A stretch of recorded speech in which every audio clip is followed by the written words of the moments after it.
Continuando a parte 2 da oceanografia química, hoje vamos ver sobre a poluição química do mar. Eu sou Rosalinda Montoni, professora do Instituto Oceanográfico da USP. Vamos começar pelo conceito de poluição marinha. Poluição marinha é a introdução pelo homem, direta ou indiretamente, de substâncias ou energia no ambiente marinho que resultam em efeitos deletérios, ou seja, causam danos. Essa definição foi elaborada por um grupo de especialistas em aspectos científicos da proteção do meio ambiente marinho, o GESAMP, vinculado à Unesco.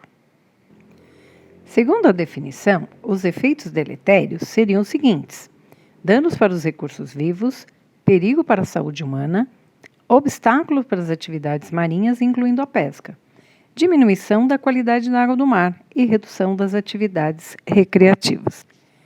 Vocês já devem ter ouvido falar de contaminação, que muitas vezes é usada como sinônimo de poluição. Na verdade, existe uma diferença que é bem definida pelo oceanógrafo Douglas Seeger. A contaminação marinha é a introdução de substâncias ou dejetos no oceano, enquanto que a poluição marinha é quando o oceano ou seus recursos são danificados, com a introdução dessas substâncias ou dejetos. Essas substâncias ou energia tornam-se poluentes. Poluente nada mais é que uma substância fora do local adequado, ou seja, está no local errado. Exemplo: ozônio e CFCs. Na estratosfera, o ozônio não é poluente, pois absorve raios UVB, e os CFCs são poluentes, pois eliminam a camada de ozônio. Ao contrário, na troposfera, o ozônio é poluente, pois é altamente oxidante e os CFCs não têm ação poluente. Quando começou o problema de poluição ambiental e, consequentemente, poluição marinha? Dica: tem o nome dessa banda de rock, a Jethro Tull. Ele era um agricultor inglês. Ele inventou em 1708 a primeira máquina de semear puxada a cavalo, permitindo assim a mecanização da agricultura. E esse evento marca o início da Revolução Industrial. A partir da Revolução Industrial, que é final do século XVIII e início do século XIX, a poluição ambiental tornou-se mais significativa e, consequentemente, a poluição marinha. Mas por quê? Com o aumento da população mundial, a partir do início do século XIX, a demanda de energia, matérias-primas e alimentos passou a crescer exponencialmente. Esse crescimento exponencial gera uma quantidade de resíduos cada vez maior. Quanto mais recursos temos, maior será a quantidade de resíduos gerados. Observem que a previsão do lixo global triplicará em 2100. Todo o lixo gerado vem dos continentes e os oceanos, que correspondem a 71% da superfície da Terra, têm sido uma opção econômica para receber os resíduos da nossa civilização. Lembrando que os oceanos também têm sido utilizados como meio de transporte, fontes de alimentos e matérias-primas e também recreação. Com o fator de diluição estimado de 10 elevado a 12, teoricamente, o volume do mar teria capacidade para receber esses resíduos. Na prática, isso não ocorre, porque esses resíduos são lançados próximos às zonas costeiras, onde muitas das maiores cidades do planeta estão localizadas. Lembrando que 40% da população mundial vive a 60 quilômetros da costa. De fato, as atividades terrestres contribuem com 80% da poluição dos oceanos. Nos oceanos, a poluição é consideravelmente maior ao longo das rotas marítimas e também próximo das áreas mais industrializadas do mundo, principalmente no Atlântico e Pacífico Norte e também no Mediterrâneo.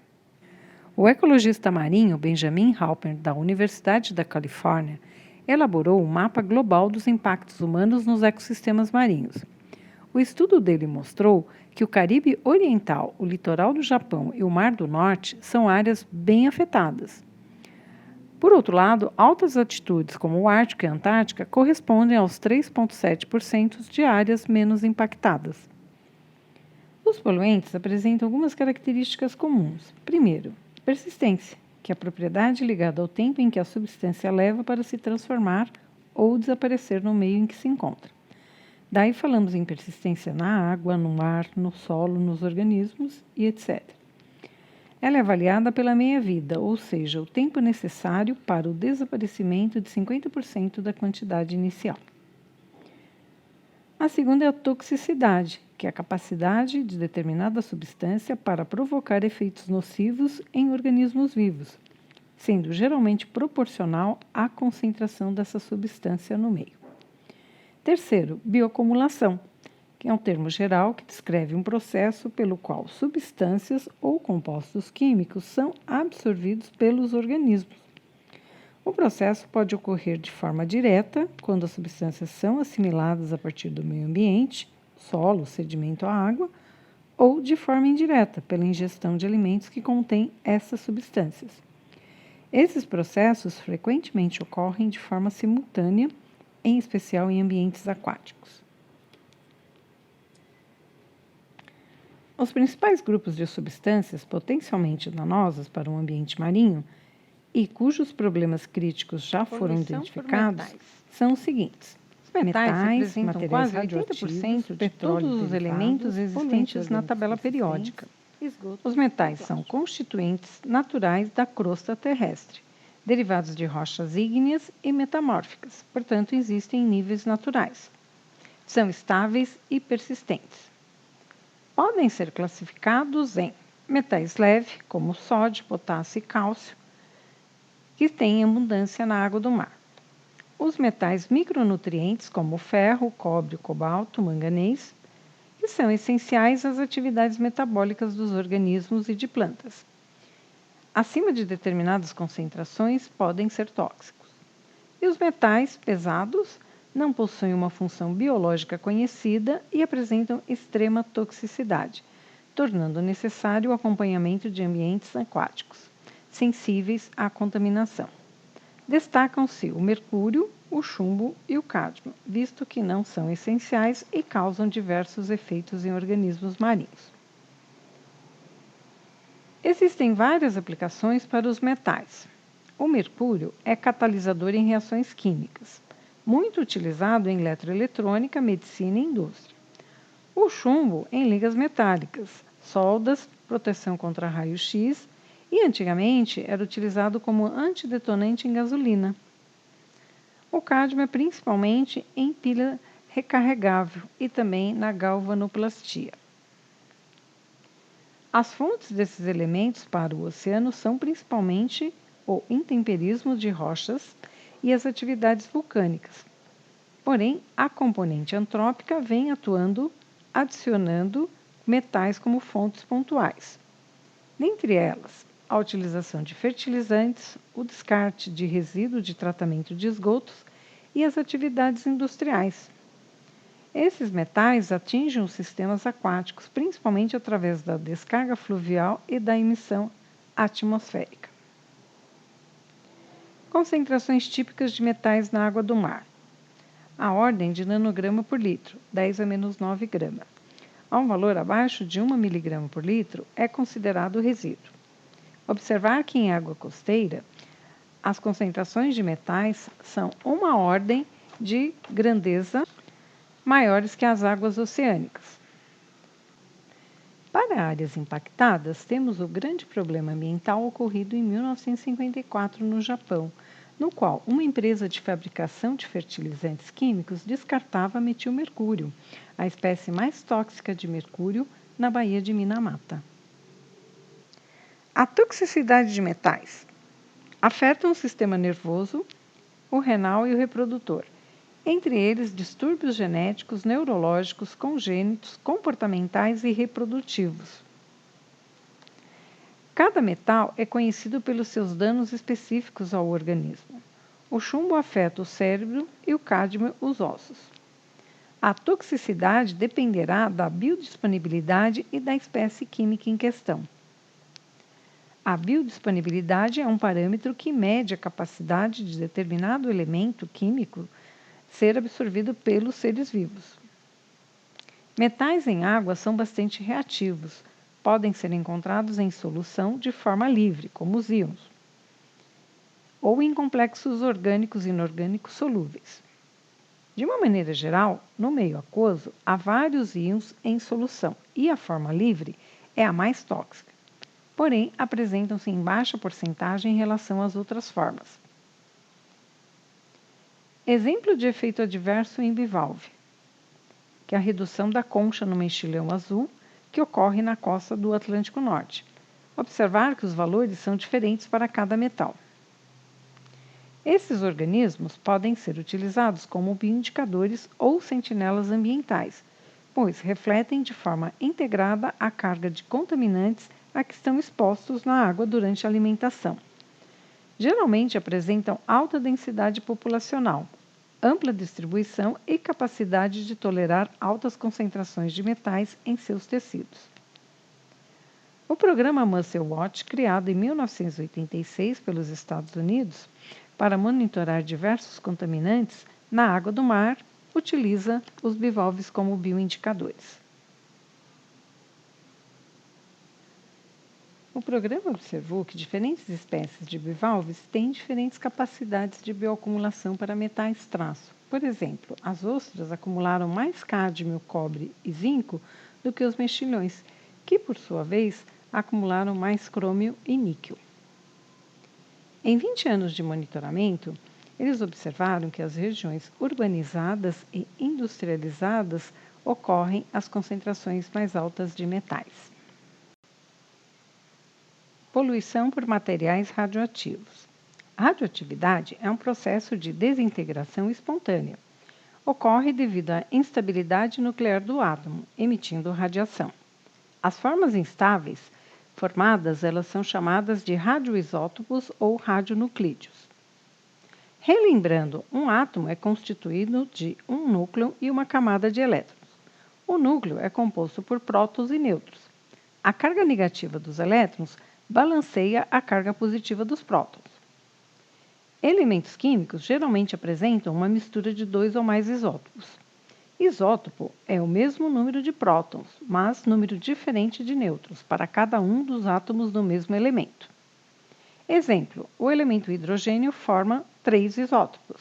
O próton, constituído de um próton e um elétron, o deutério, constituído de um próton, um elétron e um nêutron, e o trítium, que tem um próton, um elétron e 2 nêutrons. Esse desbalanceamento do núcleo é que gera a radioatividade. Acima do polônio, o N maior que 84 não tem isótopo estável.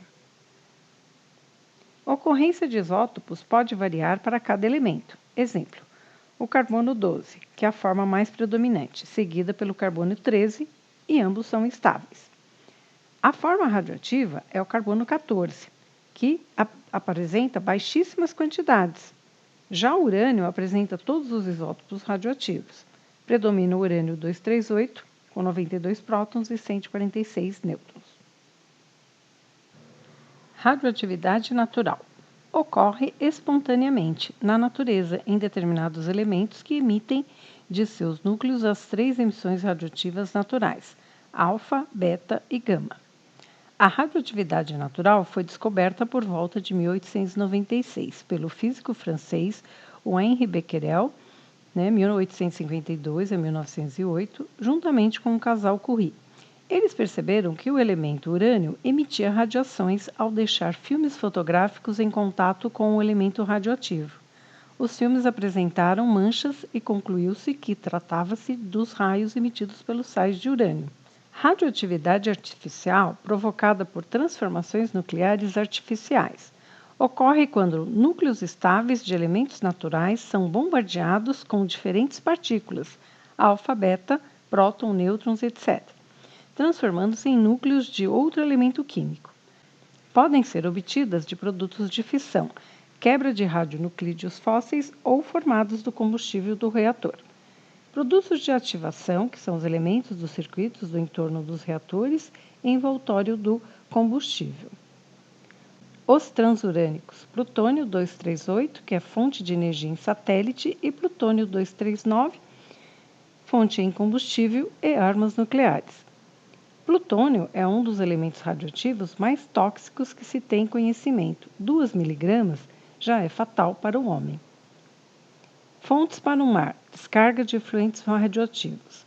rejeitos de centrais nucleares e de usinas de reprocessamento do combustível das usinas atômicas. Outras fontes: explosão de armas nucleares, tanto na atmosfera como em sítios subterrâneos, acidentes em instalações nucleares ou em reatores de propulsão de navios, depósitos de rejeitos radioativos provenientes principalmente de instalações nucleares e que são normalmente estocados em tambores de aço e concreto. A figura abaixo apresenta os locais onde foram descartados os rejeitos radioativos no oceano. O fallout radioativo, ou nuvem radioativa, é uma das principais vias de contaminação dos oceanos por radionuclídeos e que são distribuídos por todo o globo terrestre, pelos movimentos de ar que ocorrem na atmosfera. Essa forma de contaminação ocorre devido aos testes de armas nucleares na atmosfera. Dependendo da potência do artefato nuclear, o fallout pode ser troposférico, ou seja, no mesmo hemisfério, ou estratosférico, que ocorre em todo o globo terrestre. Qual o comportamento do radionuclídeo artificial no mar? Quando inseridos no sistema marinho, os radionuclídeos podem ser dispersos, diluídos, redistribuídos e acumulados em compartimentos específicos do ecossistema. Os efeitos tóxicos são bem conhecidos: mudanças genéticas e fisiológicas, crescimento e desenvolvimento anormal, indução ao câncer e morte. Característica importante dos radionuclídeos: o comportamento é semelhante ao seu análogo nutriente essencial. Exemplo: potássio 40 e o césio 137. São similares ao potássio, concentram-se em tecidos moles. E estrôncio 90 e rádio 226, similares ao cálcio, concentram-se em conchas e ossos. No oceano, os elementos essenciais são abundantes e preferidos pelos organismos marinhos. Unidades usadas para radionuclídeos. Utiliza-se Becquerel para concentrações nos diversos compartimentos. Por exemplo, a ocorrência natural na água do mar é por volta de 12,6 becqueréis por litro. Para a dosagem, utiliza-se Gray ou Silvert. Observe a tabela, faixa de doses letais. Abaixo de 2 Gray não há mortalidade direta. Acima de 10 já são níveis de acidente e guerra nucleares. Observem que os moluscos apresentam uma tolerância bem maior para os radionuclídeos do que os mamíferos. Um estudo realizado por pesquisadores italianos na proximidade do Delta Po, na Itália, mostram concentrações de césio em sardinha e plâncton aumentando significativamente a partir de junho de 1986. Esse aumento foi associado com o acidente de Chernobyl em abril de 86. As instabilidades meteorológicas resultaram em uma deposição significativa de material radioativo, o fallout, em grandes áreas no oeste da Europa, alcançando dimensões troposféricas, espalhando-se por todo o hemisfério norte. Foram estudados os fatores de concentração do césio 137 para os organismos marinhos.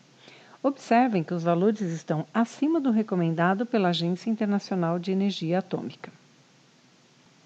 Em março de 2011, houve outro acidente nuclear na cidade de Fukushima, no qual foi liberado material radioativo para o Oceano Pacífico. Os níveis de radioatividade na água do mar atingiram valores próximos à época do fallout nuclear proveniente dos testes nucleares atmosféricos que ocorreram nos anos 60. Outras aplicações dos radionuclídeos no oceano.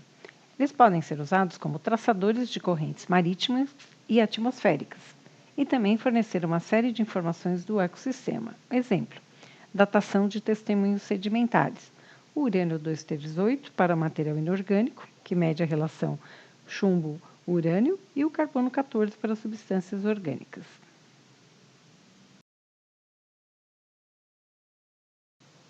Poluição por petróleo. Petróleo, do latim e grego, óleo da pedra. É um derivado de matéria orgânica de origem biológica. Forma-se através da transformação bacteriana dos produtos de decomposição que foram depositados há milhares de anos. Petróleo é um componente básico de milhares de produtos, como a gasolina, gás de cozinha, combustível de aviação, lubrificantes, borrachas, plásticos. até mesmo energia elétrica. No Brasil, o petróleo representa 34% da energia utilizada. Características e composição do petróleo. O petróleo é uma substância viscosa e menos densa que a água. Ela foi formada por milhões de substâncias orgânicas, onde predominam os hidrocarbonetos. São substâncias compostas de carbono e hidrogênio, em diferentes estruturas e pesos moleculares. Os N-alcanos são os maiores constituintes do petróleo, variando de 12 a 34 carbonos. Esse grupo é indicador do tipo de óleo ou tipo de degradação. Indicam também as fontes biogênicas ou petrogênicas do petróleo. Os hidrocarbonetos policíclicos aromáticos, HPAs, correspondem a aproximadamente 7% dos compostos presentes no petróleo. Podem possuir 2 ou mais anéis aromáticos, ou benzênicos, que são muito estáveis e persistentes no ambiente, e podendo ter efeitos tóxicos para os organismos. Aqui são apresentados 5 compostos da lista da EPA, que estabeleceu 16 HPAs considerados prioritários para o monitoramento ambiental, em função de sua ocorrência e toxicidade. A presença de óleo no mar é inevitável, uma vez que a via marítima é seu principal meio de transporte. Cerca de 1,9 bilhões de toneladas de petróleo, correspondendo a 62% do petróleo produzido no mundo, são transportados por navios petroleiros. A figura apresenta as rotas marítimas entre as regiões de consumo e produção. Mas essa não é a única fonte. A partir da intensificação do uso do petróleo, iniciou-se um aporte de contaminação para o meio marinho a partir de diversas fontes. A maior contribuição é crônica, principalmente de origem terrestre, através de esgotos e drenagem urbanas, que representam 1/3 do total. Operações com navios, ou seja, limpeza, manutenção e abastecimentos, respondem por mais 1/3 da contribuição. Os acidentes com petroleiros respondem por 12%, mas têm merecido destaque nas últimas décadas, principalmente devido aos impactos ambientais causados pelos grandes volumes de óleo lançado no mar. A quantidade de petróleo e derivados que entram no ambiente marinho através de todas as fontes foi estimada em 2,35 milhões de toneladas por ano. O que acontece com o óleo derramado no mar? Como é menos denso que a água, ocorre um espalhamento na superfície do mar, pela ação do vento e corrente. Ao mesmo tempo, sofre alterações físicas e químicas, o intemperismo. Uma parte evapora e sofre processos de oxidação e fotooxidação. Uma pequena parte é solubilizada na água do mar. Há dispersão natural do óleo na água, que leva à remoção do óleo da superfície do mar e facilita sua degradação natural no meio marinho. Outros processos, particularmente a formação de emulsões em água, em óleo, fazem com que o óleo se torne mais persistente e permaneça no mar ou na costa por longos períodos de tempo. Podem sofrer processos de biodegradação ao longo prazo, que ajuda a eliminar o óleo que foi derramado no mar. Os HPAs são mais resistentes à biodegradação microbiológica e bastante estáveis. São fortemente absorvidos nos sedimentos, persistindo assim por muitos anos no ambiente. Há 2 tipos de poluição por petróleo: a aguda, que é resultante de derrames acidentais, e a crônica, que é da introdução pequena e constante de óleo. Quais são os efeitos do óleo derramado no mar? O surfista provavelmente não entraria no mar cheio de óleo, mas os organismos marinhos são atingidos pelo óleo. Os efeitos tóxicos podem ser letais, onde há mortalidade direta dos organismos por asfixia. Há também mortalidade indireta pela destruição das fontes alimentares. Geralmente são causados por derrames acidentais. Os subletais, a diminuição da resistência do organismo às infecções e introdução de agentes mutagênicos e cancerígenos. Há também consequência socioeconômica em caso de derrames, prejudica o turismo e atividades econômicas, como a pesca. Os procedimentos e métodos para controle de derrames de óleo no mar têm sido aprimorados. Os mais comuns são barreiras flutuantes, skimmers, dispersantes, adsorventes, coagulantes. Mesmo assim, acidentes com vazamento de óleo no mar ainda são comuns. O mais recente foi em 2019, no litoral do Nordeste. Aproximadamente 1.000 toneladas de petróleo foi derramado no mar. Há uma grande preocupação ambiental com o óleo derramado no mar.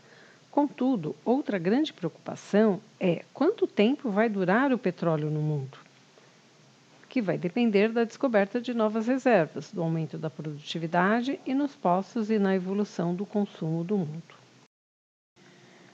Poluentes orgânicos persistentes, POPs. POPs são compostos sintéticos resistentes à degradação e altamente estáveis, e, portanto, muito persistentes no ambiente. Uma característica importante desses compostos é que eles não ocorrem naturalmente no ambiente. Começaram a ser produzidos no início do século XX e são constituídos por várias substâncias. Destacam-se os pesticidas organoclorados e os bifenilos policlorados. Os pesticidas foram utilizados para controle de pragas na lavoura, uma vez que 20 a 30% da produção era perdido pelas pragas. E também foi muito utilizado na saúde pública para controle da malária e tifo. Os PCBs têm grande versatilidade industrial. São representados por um óleo que não queima e, portanto, são ideais para transformadores e capacitores e também em inúmeras aplicações. Os POPs incluem substâncias sintéticas pertencentes a diferentes grupos químicos. Um dos compostos mais conhecidos é o DDT, que foi amplamente utilizado durante e após a Segunda Guerra Mundial para o combate aos mosquitos vetores de doenças como a malária. DDT foi sintetizado em 1874, mas a propriedade inseticida foi descoberta mais tarde pelo químico suíço o Paul Miller, que recebeu um Nobel em 1948. Ele evitou a morte de milhares de pessoas da epidemia do tifo durante a guerra. Somente mais tarde começariam a ser associados a esses compostos efeitos adversos à saúde humana e ao meio ambiente. Quais são os problemas ambientais? Esses compostos têm alta estabilidade, a qual está diretamente associada a aspectos negativos do seu comportamento ambiental, ou seja, resistência à biodegradação. Portanto, são altamente persistentes. Observem o tempo de meia-vida desses compostos na tabela. Muitos deles duram décadas.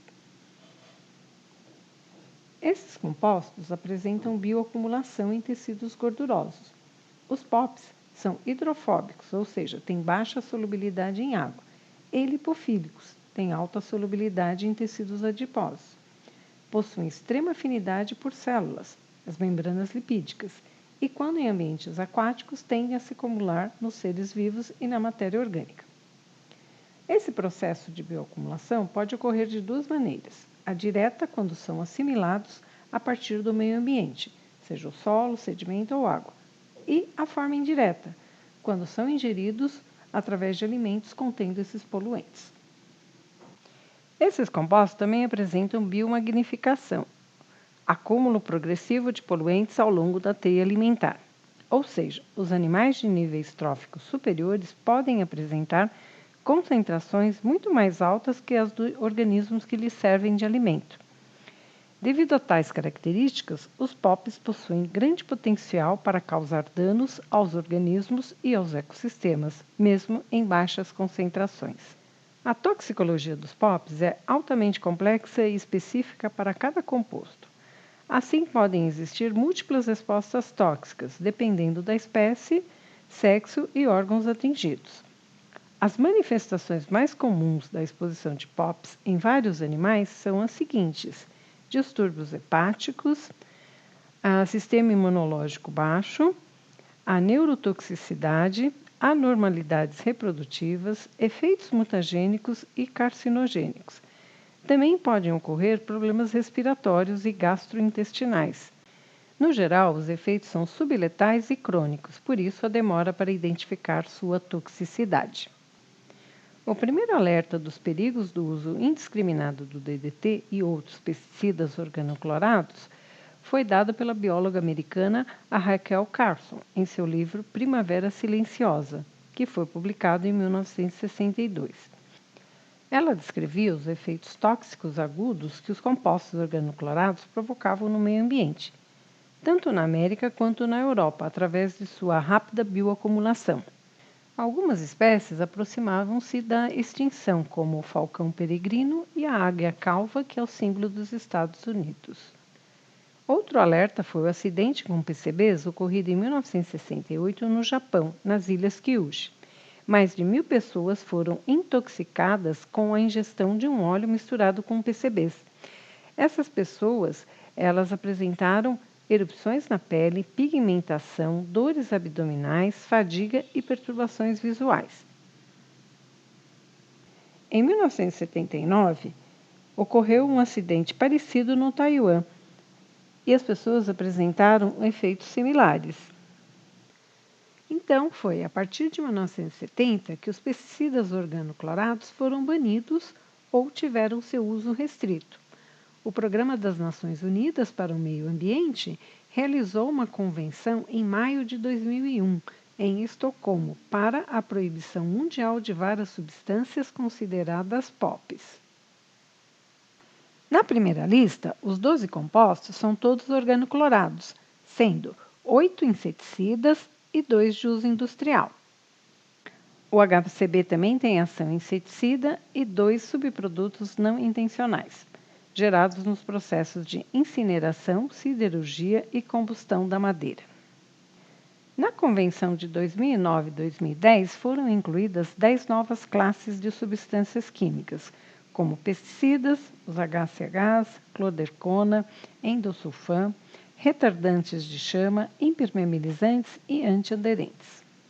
A partir de então, as reuniões tornaram-se mais frequentes para avaliar e propor restrições e ou proibições de novos compostos.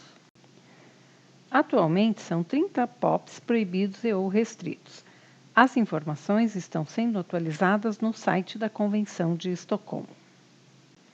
Os POPs podem atingir os oceanos via drenagem urbana e ou transporte atmosférico.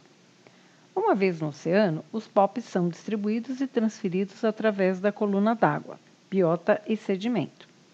Existe uma evaporação significativa da superfície do oceano para a atmosfera. Também podem sofrer processos de dispersão, degradação e concentração similar aos demais poluentes, como o petróleo e os metais pesados.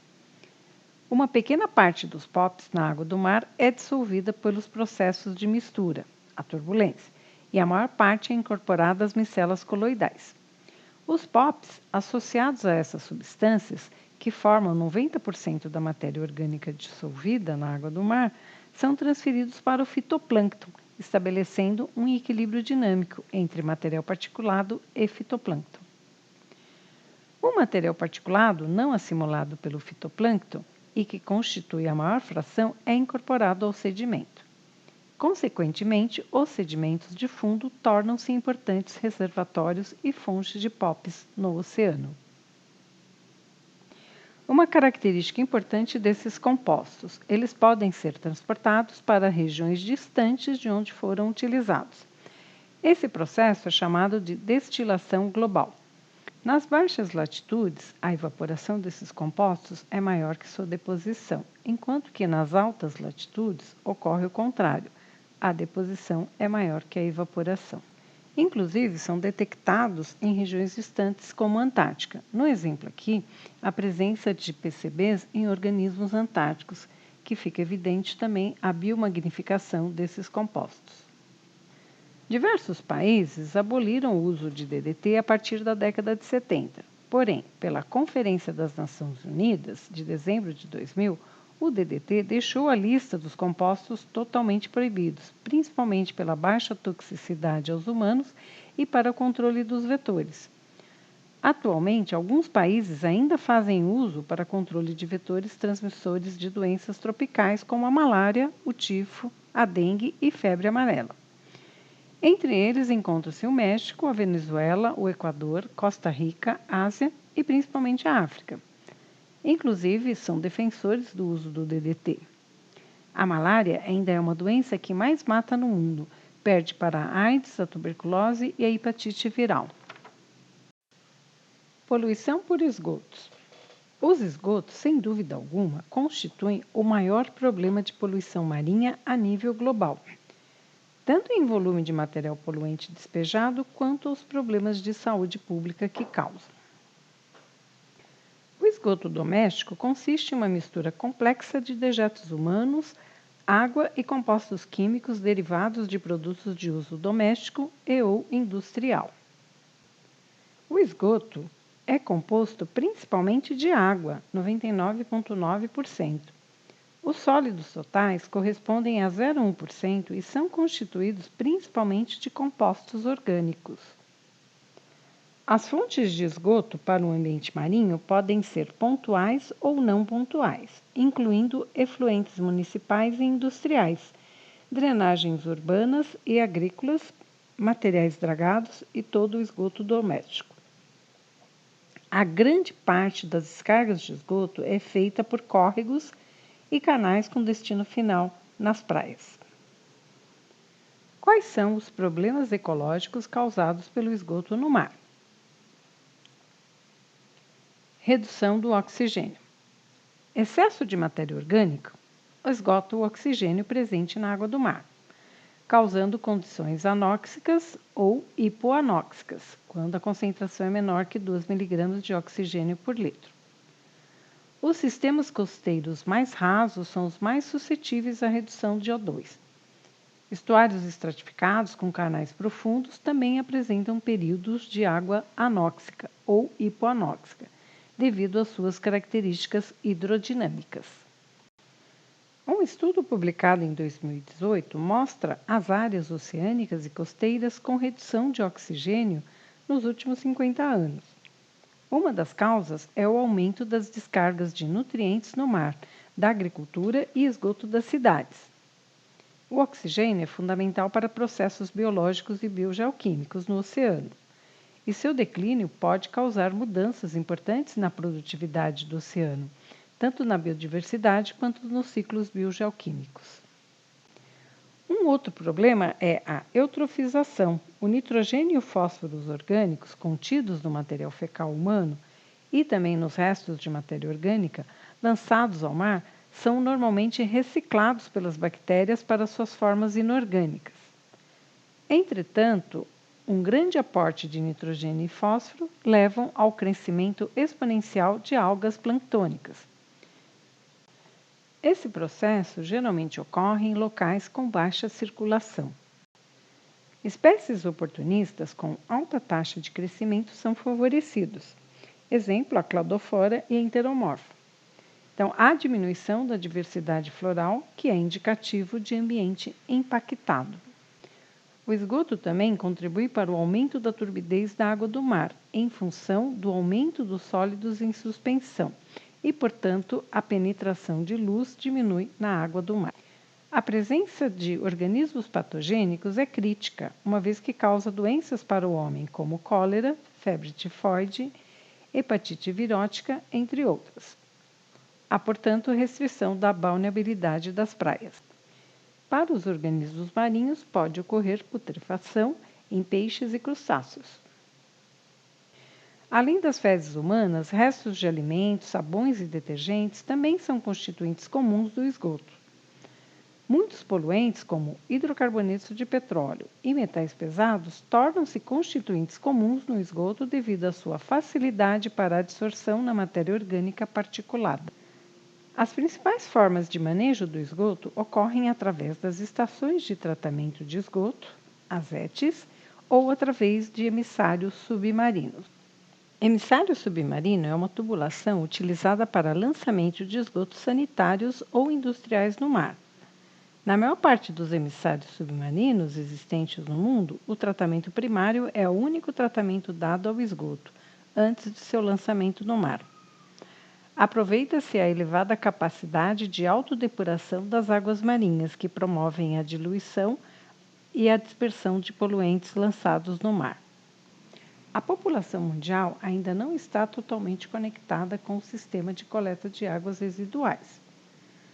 Uma boa parte tem conexão de esgoto, porém sem tratamento. No Brasil, existem 20 emissários submarinos de esgoto doméstico. Contudo, a distribuição não é homogênea ao longo da costa brasileira. Desse total, 13 emissários estão localizados no Sudeste, sendo 8 em São Paulo e 5 no Rio de Janeiro. As condições e padrões necessários para os lançamentos de esgotos sanitários, sejam os tratados na ET, sejam aqueles lançados via emissários submarinos, são descritos na Resolução CONAMA 430 de 2011. O controle de qualidade das praias segue a Resolução CONAMA 274 de 2000. Os coliformes totais e fecais são os organismos tradicionalmente utilizados para o monitoramento da qualidade sanitária da água. Entretanto, a correlação com micro-organismos patogênicos de ambientes marinhos costeiros ainda é questionada. Assim, há necessidade da análise de outros indicadores, como o enterococcus, qual foi recomendado na revisão da Resolução 20 do CONAMA em 2000 para verificar a bonabilidade das praias. Numa análise bacteriológica, a água é considerada excelente se apresentar até 250 bactérias do tipo coliforme por 100 ml de água e menos de 25 de enterococcus. No litoral de São Paulo, o monitoramento e controle de qualidade das águas é realizado pela CETESB e os resultados estão disponibilizados no site semanalmente. Plásticos no mar. O que seria da nossa vida sem os plásticos? Itens de plástico fazem parte do nosso cotidiano. Quem não tem algo de plástico? A palavra plástico em grego e latim significa serve para modelar, ou seja, capaz de ser moldado ou modelado. Plásticos são polímeros orgânicos sintéticos derivados do petróleo e estima-se que existam há apenas um século. Um exemplo é o polietileno, um dos polímeros mais usados e abundantes. Plásticos são usados para diversas utilidades e principalmente para embalagens. Estima-se que 8,9 bilhões de toneladas de plásticos, sejam primários ou secundários, já foram fabricados desde meados do século passado em escala industrial. Em 2018, a produção global de plásticos quase atingiu 360 milhões de toneladas. No Brasil, são gerados mais de 78,3 milhões de toneladas de resíduos sólidos por ano, dos quais 13,5% são de plástico. Em 2016, o Brasil foi o quarto maior produtor de lixo plástico do mundo, com 11,3 milhões de toneladas. De fato, a geração de resíduos plásticos é muito grande e geralmente aumenta em países mais desenvolvidos. A produção de plástico para 2050 foi estimada em torno de 400 milhões de toneladas. Entretanto, em 2020, já atingimos esse valor. A predominância dos plásticos no ambiente pode ser explicada pelo seu elevado tempo de residência, sua abundância e crescente utilização pela sociedade, capacidade de transporte por longas distâncias e programas de gerenciamento pouco eficientes.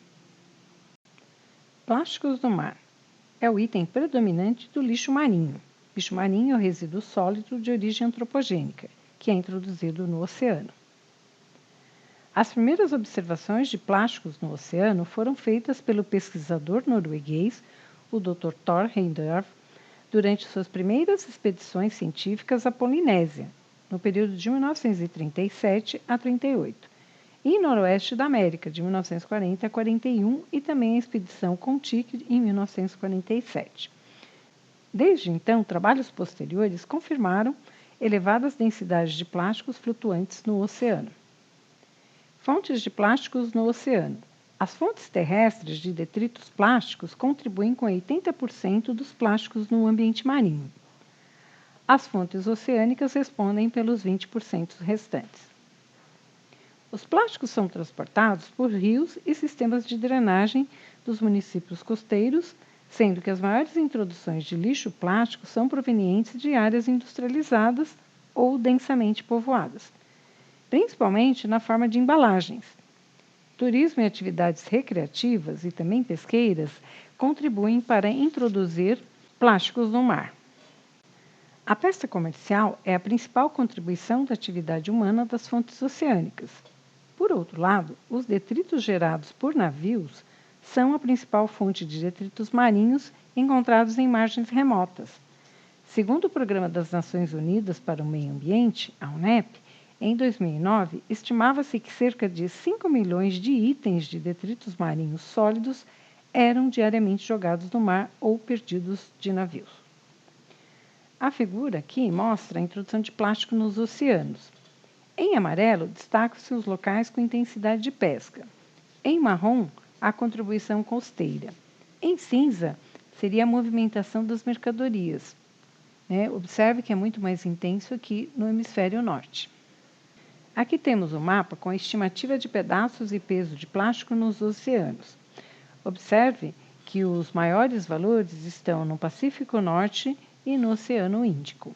A ocorrência de plástico nos oceanos concentra-se principalmente nas regiões costeiras densamente povoadas, e no mar aberto são concentrados nos 5 giros. Qual o destino dos plásticos no oceano? Vocês já ouviram falar de uma ilha de plástico no Pacífico? Ela está localizada no giro central do Pacífico Norte, que é uma área de alta pressão atmosférica com uma corrente oceânica no sentido horário e que força os detritos a uma área central, onde os ventos e as correntes desaparecem. Ela foi descoberta acidentalmente pelo capitão Charles Moore em 1997. Afinal, plásticos são poluentes? Vamos avaliar as características comuns dos poluentes, ou seja, persistência, bioacumulação e toxicidade. Primeiro, persistência. Itens de plásticos podem levar dezenas a centenas de anos para desaparecer. Então, são duráveis e, portanto, persistentes. O segundo, a bioacumulação. Eles são encontrados em diversos organismos, portanto, eles são assimilados e acumulados pela biota. Terceiro, a toxicidade. Causam principalmente danos físicos, como enroscamento e estrangulamento dos animais. Esses danos físicos afetam principalmente as tartarugas, as aves e as focas, que também ingerem itens plásticos. Plásticos no oceano, a solução? A preocupação é muito grande. Em 2018, foi declarado o ano da luta contra a poluição por plástico. O que temos hoje é a política dos 3 R's, ou seja, uma medida criada para que as pessoas diminuam a produção de lixo. Trata-se de um incentivo ou uma campanha para influenciar a população a poluir menos o meio ambiente, através de um consumo consciente e também por meio de um manejo sustentável dos produtos e materiais utilizados no dia a dia, como o caso do plástico. A primeira solução que surge seria a reciclagem do plástico. Assim, reduz a quantidade de resíduo que poderá chegar nos oceanos. Entretanto, observe que poucos países conseguem fazer reciclagem do plástico, representando apenas 1/3 dos resíduos gerados. Temos algumas soluções paliativas, como a limpeza de praias, que visa basicamente a vulnerabilidade. É uma solução de curto prazo em caráter temporário e, portanto, não resolve definitivamente o problema. São iniciativas importantes, mas ainda não são definitivas. E as soluções de longo prazo? São ações integradas de prevenção em nível de bacia hidrográfica. Lembrando que 80% do lixo marinho é de origem continental. Um outro item também é o desenvolvimento tecnológico, desenvolvimento de novos materiais como o bioplástico, por exemplo. Essas soluções podem contribuir para minimizar o problema do plástico no ambiente e, consequentemente, no oceano. Como resolver o problema da poluição marinha, uma vez que não tem fronteiras geográficas para a sua disseminação? Existem leis internacionais ou protocolos internacionais que foram criados para tentar proteger o oceano. Um dos mais importantes foi o Protocolo da Convenção Internacional para a Prevenção da Poluição por Navios, o MARPOL. Foi criado em 1978. Essa convenção entrou em vigor em 2 de outubro de 1983.